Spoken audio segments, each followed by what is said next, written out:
before you make a decision like that, you are convinced, that this will be safe. But then again, you see that. You turn on television and you see this enormous disaster, and you say to yourself, why would we want to take that risk?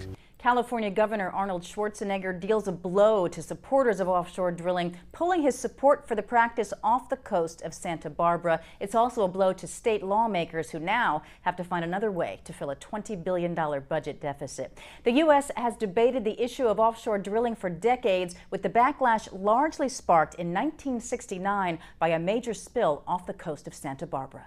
The federal ban of OCS drilling started in 1981 in California. The state, not wanting a repeat of the 1969 Santa Barbara oil spill, lobbied Congress to pass the measure as an amendment to the '82 budget. In 1989, the ban was extended to the eastern part of the Gulf. And in 1990, the first President Bush signed a presidential order taking nearly everywhere else off the table. Offshore drilling continued for decades in previously leased areas and in the western part of the Gulf. In the summer of 2008, with skyrocketing gasoline prices, energy was front and center in the presidential campaigns, and "Drill, baby, drill" became a rallying cry for the GOP.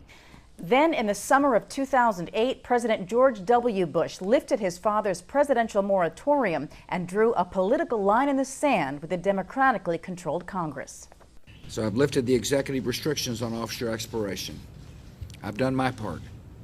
And that means the only thing now, standing now between the American people and these vast oil resources, is the United States Congress. The congressional ban on oil and gas drilling in the outer continental shelf was a single sentence in budget appropriations added in since 1981. When it was not included in the fiscal 2009 budget, the moratorium lapsed. Still, oil and gas companies, as well as members of Congress, were calling for an up or down vote. There's a reason that we're not voting on it. What do you think that reason is? You're answering your own question. Because we would win if this was on the floor last week, the week before, the month before, we would have won. Otherwise, we would have voted on it. Then, just a little more than a month ago, President Obama agreed to include an expansion of offshore drilling in a comprehensive energy bill, a way to sway some Republicans and conservative Democrats to pass carbon legislation. So today we're announcing the expansion of offshore oil and gas exploration, but in ways that balance the need to harness domestic energy resources and the need to protect America's natural resources. Well, we know what happened since. 20 days after that announcement, 40 years after the Santa Barbara spill, an offshore drilling catastrophe thrusts the issue back into the spotlight. Eric Roston, journalist and science writer who authored The Carbon Age, says the debate over offshore drilling is among the most complex in energy today, in particular because of America's huge and dangerous dependence on oil. There's no way we're going to wean ourselves off oil in any time frame that one can predict. And that may even be true for offshore drilling.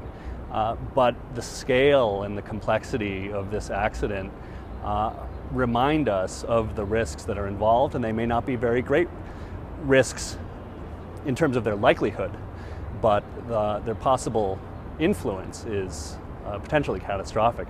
Roston also cautioned about putting limits on offshore drilling here, potentially shifting more U.S. dependence overseas, where massive spills happen a lot more often.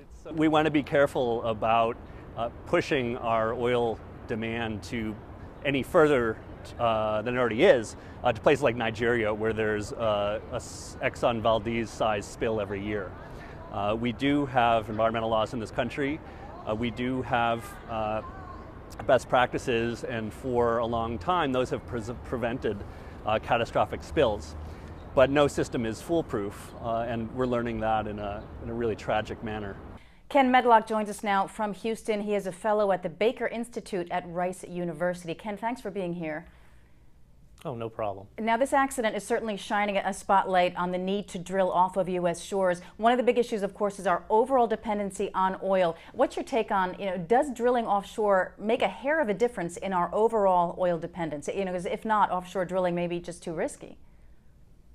Oh, absolutely, it makes a difference. You know, a quarter of our domestic oil production comes from the Gulf of Mexico region. So, if we were to just cease and desist, so to speak, our oil import dependence would grow dramatically overnight. So this is not something we can just turn on and off at the flip of a switch, because we consume 20+ million barrels a day right now, and it's probably going to be that way for the coming future. Now, what about our readiness to do without oil or to make that shift, the readiness of alternatives, I guess, for transport? What's your take there?